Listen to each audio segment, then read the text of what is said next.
seperti Ba'alawi yang tercatat pada kitab terdahulu berbeda dengan Ba'alawi yang sekarang. Maka datangkanlah bukti sejarah bahwa ada kabilah lain di Hadramut yang juga disebut Ba'alawi. Dan ada kelompok lain yang nasabnya seperti disebutkan Al-Janadi dan lainnya. Disertai lokasi makamnya, sejarahnya, juga data keturunannya.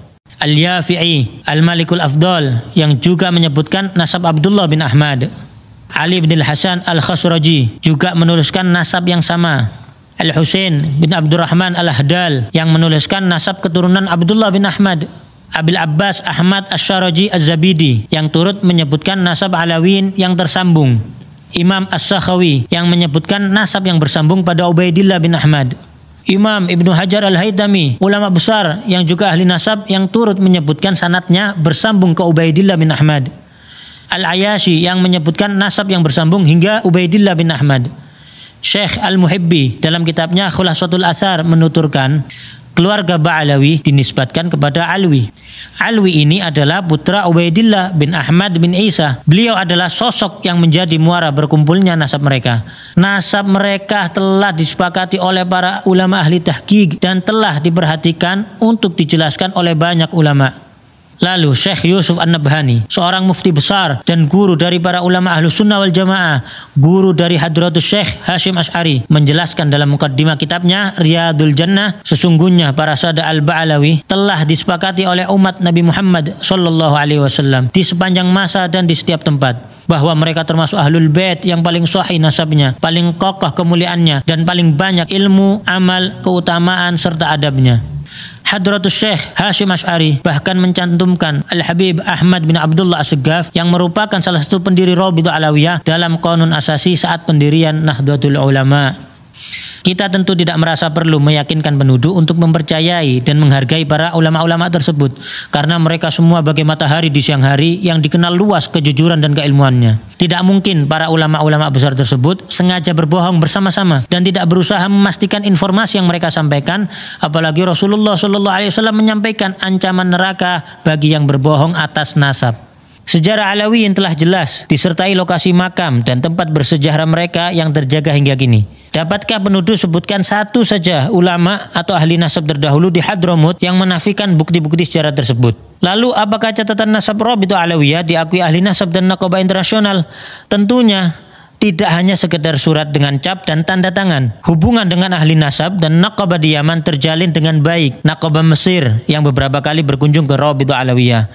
Naqabah Al-Idrisi Al-Hasani Libya yang memiliki hubungan baik dengan Rabithah Alawiyah. Syekh Dr. Muhammad Asy-Syuhumi Al-Idrisi bahkan mengatakan, bisa saya katakan bahwa paling bagusnya Rabithah dari semua Rabithah yang mencatat garis keturunan anak cucu Nabi Muhammad SAW, yang paling bagus adalah Rabithah yang ada di Indonesia, yang paling teratur dan paling memiliki kesemangatan untuk memperbaiki, termasuk adanya takrir pengakuan nasab Alawiyin oleh Imam Yaman Yahya Hamiduddin, juga takrir di Hijaz yang terdapat dalam tulisan Syarif Ibrahim bin Mansur Al-Amir. Bahkan Alawiyin beberapa kali dipercaya menjadi pimpinan Naqabatul Ashraf di Hijaz, Makkah dan Madinah hingga masa pemerintahan Utsmani.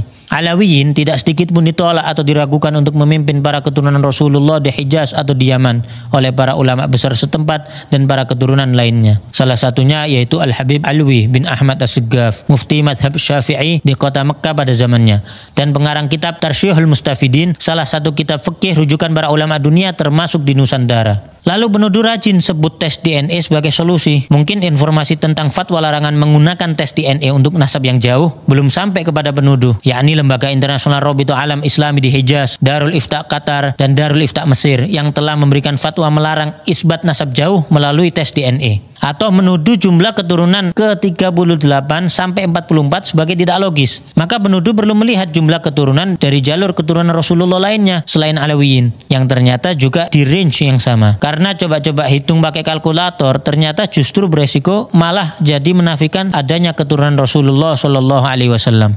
Bukti bahwa nasab tersebut sudah memenuhi syarat syuhrah wal istifadhah juga tidak terbantahkan dengan tidak adanya penolakan dari abad ke abad. Juga diakui oleh para ulama besar dan ahli nasab dari masa ke masa. Tidak disebutkannya sebuah nama pada suatu kitab nasab tidak dapat diartikan orang tersebut tidak ada atau bahkan fiktif, karena terdapat ulama dan ahli nasab thiqah lainnya yang menulis dan menambahkan. Maktab Daimi di dalam Rabithah Alawiyah ditujukan untuk melanjutkan catatan-catatan nasab dari para pencatat terdahulu kalangan Alawiyin untuk diteruskan di Indonesia demi menjaga keberlangsungan dan pemutakhiran catatan nasab tersebut. Jadi, meski didirikan tahun 1928, catatan nasab yang digunakan bersambung sanadnya dari ahli keluarga dan nasab zaman ke zaman. Tentu kita bersyukur kepada Allah Subhanahu wa taala. Terdapat para kiai, ulama dan banyak pihak yang berdiri membela para habaib. Jika ada beberapa oknum habaib yang belum mengikuti kemuliaan akhlak dan kesolehan datuk-datuknya, maka kami memohon doa antum semuanya agar Allah Subhanahu wa taala memudahkan langkah mereka menuju kebaikan.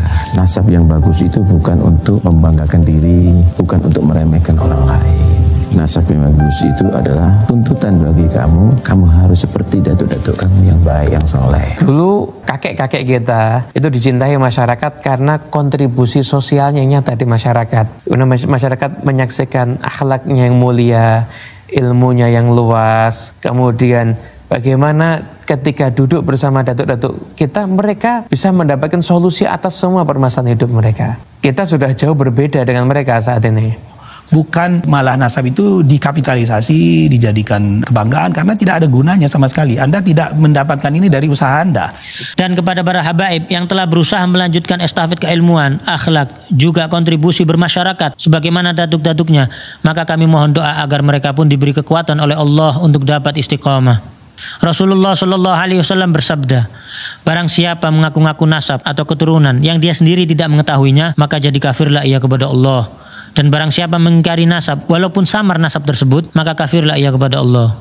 Barang siapa yang mengaku ayah kepada selain ayahnya atau bersandar kepada yang bukan walinya, maka laknat Allah juga para malaikat dan semua manusia menimpa mereka, dan pada hari kiamat